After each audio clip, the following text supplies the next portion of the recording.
নমস্কার। শুরু করছি সেই সময় উপন্যাসের 118তম পর্ব। বেশ কয়েকদিন আত্মীয় বন্ধুদের নিদারুণ উৎকণ্ঠার মধ্যে রেখে নবীন কুমার একসময় আবার ধীরে ধীরে সুস্থ হয়ে উঠতে লাগল। তার আর বিপদ আশঙ্কা রইল না বটে, কিন্তু শরীর একেবারে বিছানার সঙ্গে লীন। জন্মের পর থেকে নবীন কুমারের কখনো কোনো গুরুতর পীড়া হয়নি। এই এক অসুখেই সে একেবারে কাহিল। কয়েকদিন প্রবল জ্বরে সে পুরোপুরি চৈতন্যহীন হয়েছিল। জ্ঞান ফেরার পর থেকে সে কানে ঠিক মতন শুনতে পায় না।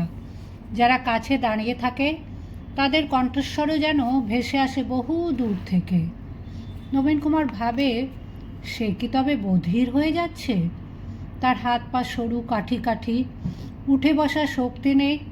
সে কি অথর্ব হয়ে থাকবে বাকি জীবন? তার চোখে জল আসে।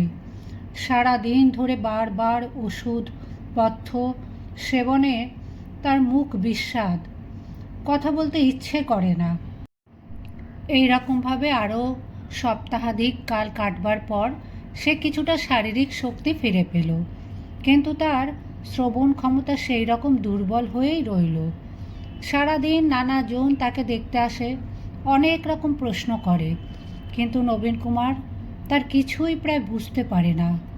বারবার অ্যাঁ অ্যাঁ করতে থাকে। সে নিজের ওপরেই বিরক্ত হয়ে ওঠে এবং সোজা অন্যদিকে মুখ ফিরিয়ে সে গম্ভীর হয়ে থাকে। এই ব্যাধিতে তার একটিমাত্র লাভ হলো, সে তার দ্বিতীয়া পত্নী সরোজিনীর সঙ্গে সম্যকভাবে পরিচিত হলো। সরোজিনী সর্বক্ষণ ছায়ার মতন থাকে তার শিয়রের কাছে।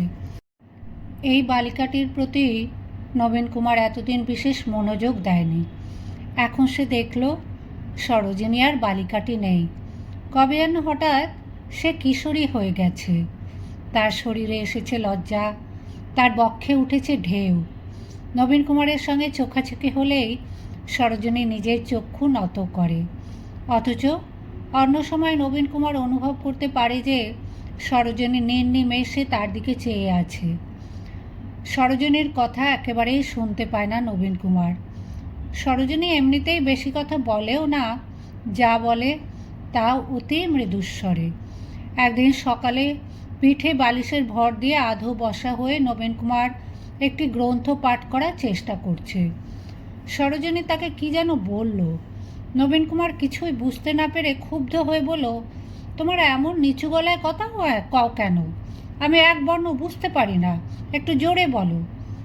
সরোজিনী বলল, মা কালীঘাটে চলে গেছেন, আপনি তখন ঘুমোচ্ছিলেন, তাই আপনার সঙ্গে দেখা করে যেতে পারেননি কো। নবীন কুমার সরোজিনীর ওষ্ঠনাড়া দেখল, কিন্তু কোনো কথাই তার কর্ণে প্রবিষ্ট হলো না। সে বলল, আরও কাছে এসো, আরও জোরে বলো, আমি কিছু শুনতে পাচ্ছি না। সরোজিনী কাছে এগিয়ে কথাগুলি পুনর্বার উচ্চারণ করল। নবীন কুমার এবার কিছু শব্দ শুনতে পেল মাত্র, কিন্তু সেসব শব্দের কোনো মর্ম তার বোধগম্য হলো না। সে বলল, আরও কাছে এসো, আমার কানে মুখ লাগিয়ে বলো। সরোজিনী চকিতে একবার পেছনের দিকে তাকালো। ঘরে অন্য কেউ নেই। ঘরের বাইরে একজন ভৃত্য বসে আছে, কিন্তু সে শিয়রের এদিকটা দেখতে পাবে না। সরোজিনী তার স্বামীর এক কানে ওষ্ঠ স্থাপন করে বেশ জোরে বলল কথাগুলো। এবার নবীন কুমার শুনতে পেল স্পষ্ট। সে খুশি ও বিস্মিত হলো।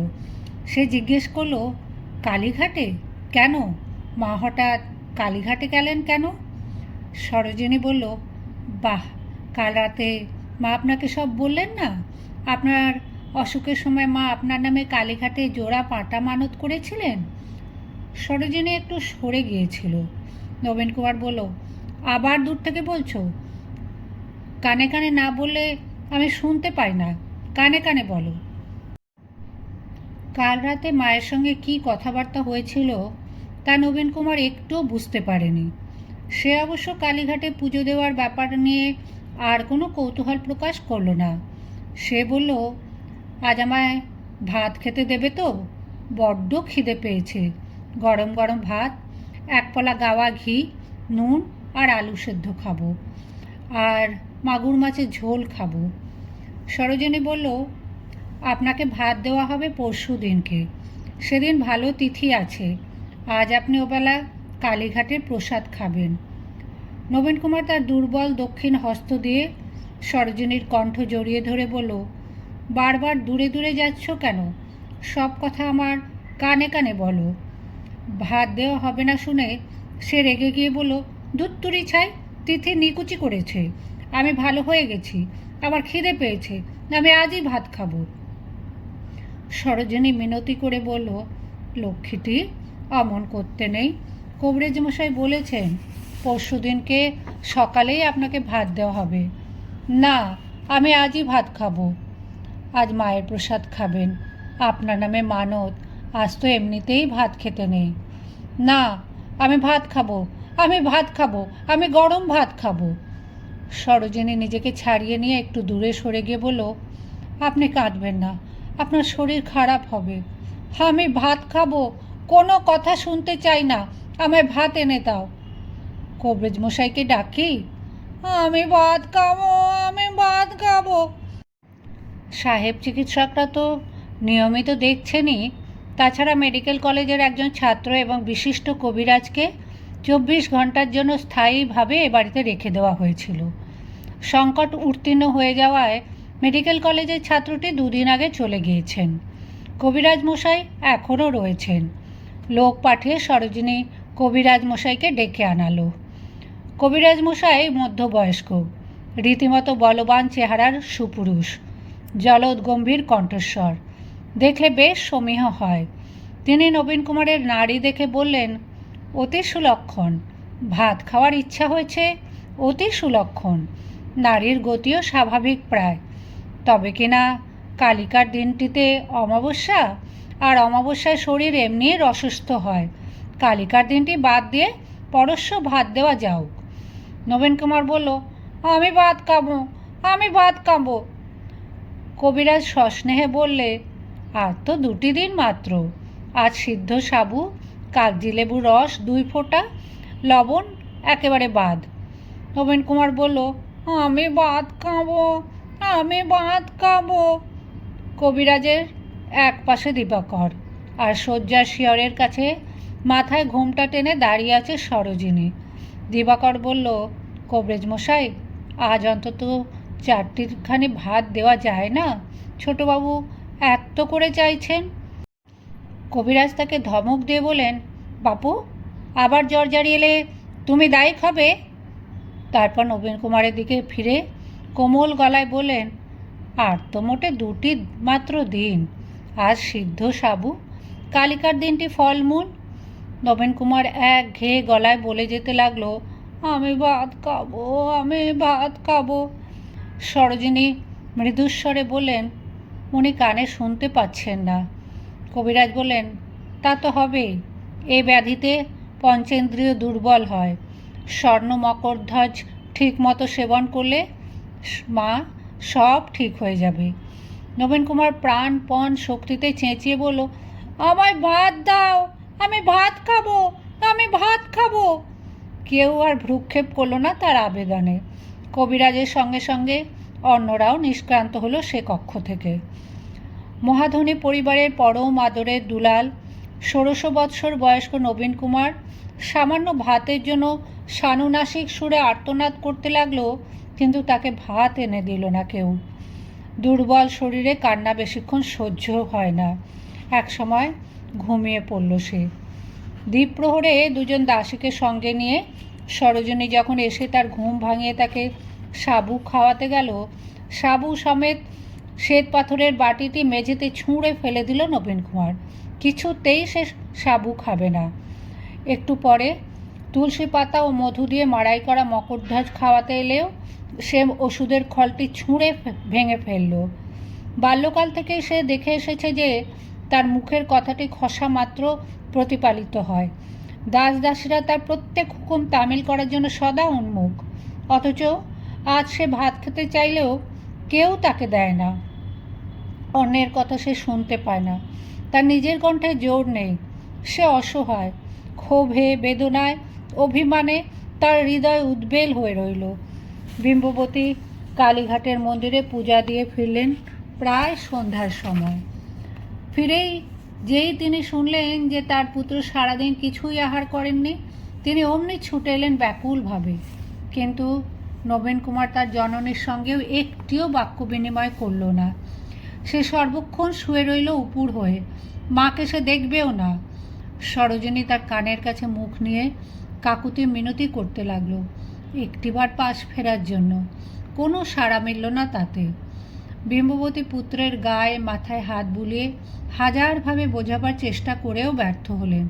ছেলে তার বড় জেদি, তিনি জানেন, কিন্তু অসুস্থ অবস্থা এমন জেদ যে অতি মারাত্মক। কিছুতেই কালীঘাটে প্রসাদও খাওয়ানো গেল না নবীন কুমারকে। তার মুখে জোর করে গুঁজে দিলেও সে থু থু করে ফেলে দেয়। মা কালীর প্রসাদের এমন অবমাননায় বিম্ববতীর বুক কাঁপতে থাকে অমঙ্গল আশঙ্কায়। কবিরাজের আবার ডাক পড়ে। কবিরাজও নিজ সিদ্ধান্তে অনড়। কুপাত্য খাওয়ার চেয়ে বিনা পথ্যে রাখাও অনেক ভালো। ভাত দেওয়ার কোনো প্রশ্নই ওঠে না। বিম্ববতী সারাদিন উপবাস করেছিলেন। রাত্রেও তিনি কিছুই মুখে দিলেন না। নিজেও শয্যায় শুয়ে তিনিও চোখের জল ফেলতে লাগলেন অনবরত। নবীন কুমারকে জোর করে ধমক দিয়ে খাওয়াতে পারতেন বোধহয় শুধু একজন, বিধুশেখর। কিন্তু বিধুশেখরের নিজেরই শরীরের এমন অবস্থা যে তাকে যখন তখন ডেকে আনানো আর যায় না। কিংবা কে জানে, নবীন কুমারের যে যেরকম বাড়ছে তাতে সে আজ বিধুশেখরের কথাও শুনত কিনা। বিম্ববতীর ভয় হয় কোনোদিন যদি নবীন কুমার মুখের উপর বিধুশেখরের কোনো আদেশ অগ্রাহ্য করে, বিধুশেখর কি তা সহ্য করতে পারবেন? সহ্য না করতে পারলে কীরকম হবে তার প্রতিক্রিয়া? মধ্যরাতে জেগে উঠল নবীন কুমার। ঘর একেবারে অন্ধকার নয়, এক কোণে একটি সেজবাতি মিটমিট করে জ্বলছে। প্রথমে তার মনে হলো সে যেন গভীর সমুদ্রে এক ভেলার উপর ভাসমান। সে চলেছে নিরুদ্দেশ যাত্রায়, দুনিয়ায় তার কেউ নেই। তারপর তার চোখ পড়ল কক্ষের চেনা আসবাবগুলির প্রতি। সে আশ্বস্ত হলো। ঘরের মেঝেতে পালঙ্কের খুব কাছে শয্যা পেতে শুয়ে আছে সরোজিনী। ঘুমের মধ্যে তার কোমল মুখখানি বড় করুণ দেখায়। নবীন কুমার তার নিঃশ্বাস প্রশ্বাসের শব্দ শুনতে পেল না। বস্তুত পৃথিবীর কোনো শব্দই তার কানে আসে না। এই নিস্তব্ধতা তার কাছে দারুণ একটা বোঝার মতন মনে হয়। নবীন কুমার ডাকল, সরোজ, সরোজ। সেই ডাকে সরোজিনী ধর্মর করে উঠে বসল। কি হয়েছে? আপনার কষ্ট হচ্ছে? মাকে ডাকবো? নবীন কুমার বলল, সরোজ, আমি যে খিদের জ্বালায় মরে যাচ্ছি, আর তুমি পড়ে পড়ে ঘুমোচ্ছ। সরোজিনী চক্ষু মুছতে মুছতে বলল, ও মা, আপনাকে খাওয়াবার জন্য অত সাধাসাধি, মা আপনাকে কত করে বললেন। সরোজ, তুমি ভাত রাঁধতে জানো না? ও মা, এত রাত্রিরে এখন বুঝি কেউ ভাত রাঁধে? কি বলছো? শুনতে পাচ্ছি নি, কাছে এসে কানে কানে বলো। সরোজ, এখন তো সবাই ঘুমিয়ে পড়েছে, কেউ টের পাবে না কো। তুমি চুপি চুপি আমার জন্য 4টি ভাত ফুটিয়ে এনে দেবে? ভাত আর আলু সেদ্ধ, আর কিচ্ছু চাই না। সরোজিনী স্বামীর কানের কাছে মুখ এনে কাতর গলায় বলল, আপনার পায়ে পড়ি, আজ নয়, আর তো মোটে মাঝে কালকের দিনটা, তারপর আমি নিজেই আপনাকে ভাত রেঁধে দেব। সরোজ, সবাই নিষেধ করছে বলে তুমিও আমার কথা শুনবে না? ভাত খাওয়ার জন্য যে আমার মনটা আকুলি বিকুলি করছে, 2টি ভাত দাও না আমায়। মা গো মা, অমন করে কেউ ভাত চায়? এত রাতে আমি ভাত কোথায় পাবো? যাও, রেঁধে নিয়ে এসো, যাও, নইলে আর কোনোদিন আমি তোমার সঙ্গে কথা কব না। সরোজিনী সেজবাতিটা তুলে নিয়ে পা টিপে টিপে বেরিয়ে গেল ঘর থেকে। দ্বারের বাইরে ঘুমিয়ে আছে একজন দাসী, তাকে ডিঙিয়ে গেল সাবধানে। স্বামীর আদেশ সবসময় পালন করতে হয়, কিন্তু সে যে এক্ষেত্রে একেবারে অসহায়। এবারে সব রান্না হয় পেছন মহলে নিচের তলায়। সেখানে সরোজিনী গেছে মাত্র 2-3 বার। সেখানকার ব্যবস্থাপত্র সে কিছুই জানে না। দ্বিতলে ঠাকুরের ভোগ রান্নার জন্য একটি ছোট রান্নাঘর আছে বটে, কিন্তু অধিকাংশ দিনই সেটা তালা বন্ধ থাকে। তাছাড়া কোথায় ভাঁড়ার ঘর, কোথায় চাল ডাল পাওয়া যায় উনুন কিভাবে ধরাতে হয় সেসব সম্পর্কেও তার কোনো জ্ঞান নেই। খানিক বাদে সে ম্লান মুখে ফিরে এলো। নবীন কুমার ব্যগ্রভাবে জিজ্ঞেস করলো, চাপিয়েছ? ভাত চাপিয়েছ? সরোজিনী কাছে এসে বলল, ভোগ রাঁধার ঘরে তালা বন্ধ, নিচতলায় একলা যেতে আমার ভয় করে। সরোজ, তুমি আমায় না খাইয়ে মারতে চাও? আপনি সন্দেশ খাবেন? না। তাহলে তাহলে আপনি খিচুড়ি খাবেন? এবার নবীন কুমার চমকে উঠে বলল, খিচুড়ি? কোথায়? হ্যাঁ, খিচুড়ি খাবো। কোথায় খিচুড়ি পাবে? সে আছে, আমি খিচুড়ি আনছি, কেউ যেন জানতে না পারে। সরোজিনী দেখেছিল জাল দিয়ে ঢাকা আলমারিতে কালীঘাটের প্রসাদ খিচুড়ি আর সন্দেশ আর ফলমূল রাখা আছে। খিচুড়ি আনা হয়েছিল বাড়ির অন্য লোকজনদের জন্য, অনেকেই খায়নি। মায়ের প্রসাদ যেখানে সেখানে ফেলে দিতে নেই বলে রেখে দেওয়া হয়েছে, কাল গঙ্গায় দিয়ে আসা হবে। বাসি হয়ে গেছে, এই খিচুড়ি এখন আর খাওয়া উচিত কি না সে বিষয়ে আর চিন্তা করল না সরোজিনী। তার জেদি পতিদেবতাটি এরকম কিছু না পেলে কিছুতেই শান্ত হবে না যে। অতি সাবধানে জালের আলমারি খুলে সে এক বাটি খিচুড়ি বার করলো, তারপর আঁচলের তলায় লুকিয়ে নিয়ে চলে এলো। নবীন কুমার বিছানার ওপর বসে আছে। সরোজিনী ফিরে আসতেই সে ব্যস্তভাবে হাত বাড়িয়ে বলল, দাও।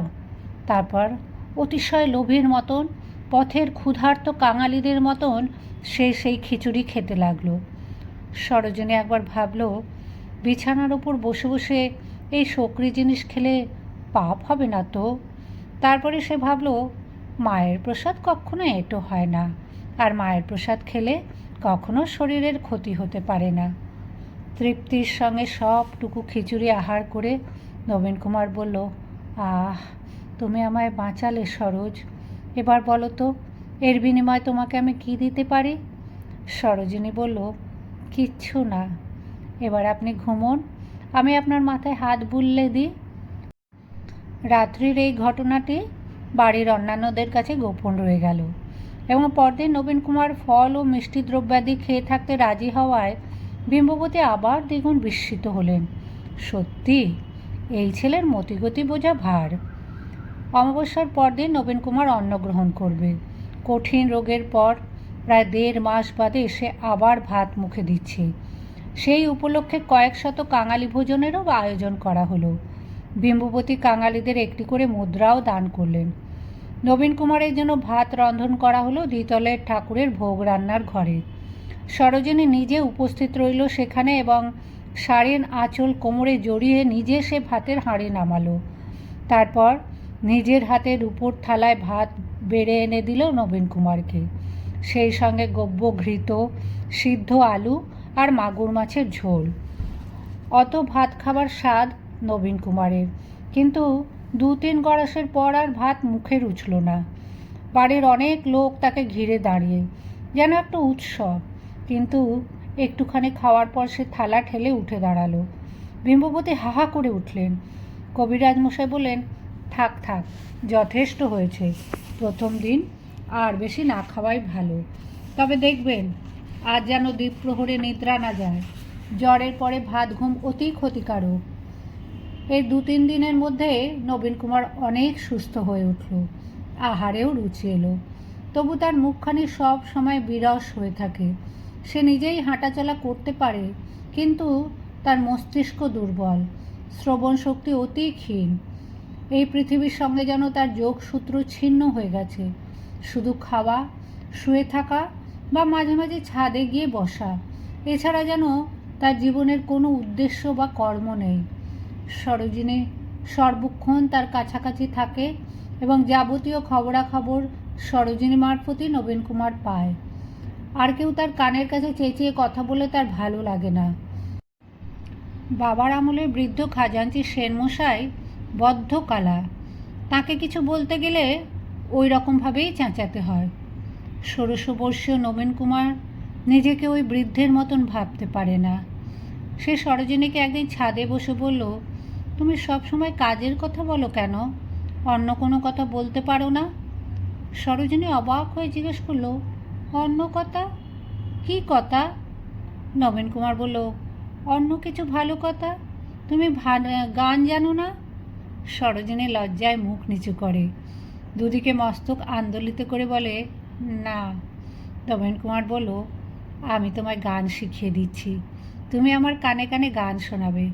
আমি কোনো কিছুই শুনতে পাই না, গানও শুনতে পাই না, এর চেয়ে আমার মরণ ভালো।